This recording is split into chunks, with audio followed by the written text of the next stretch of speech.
জনৈক স্ত্রীভক্ত এক দুপুরে কার্তিক 1321 ঠাকুর ঘরে ঢুকিয়া দেখেন শ্রীমা সলজ্জ বধূটির মতো ঠাকুরকে ডাকিয়া বলিতেছেন, এসো খেতে এসো।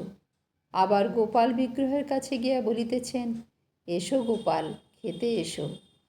হঠাৎ স্ত্রীভক্তের প্রতি দৃষ্টি পড়িতেই মা হাসিয়া বলিলেন, সকলকে খেতে ডেকে নিয়ে যাচ্ছি। এই বলিয়া মা ভোগের ঘরের দিকে চলিলে মায়ের ভাব দেখিয়া স্ত্রীভক্তের মনে হলো যেন সব ঠাকুররা তাঁর পেছনে চলেছেন।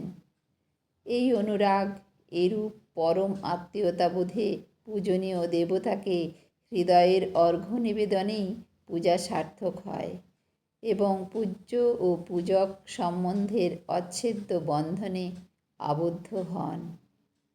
লিখছেন স্বামী প্রমেয়ানন্দ।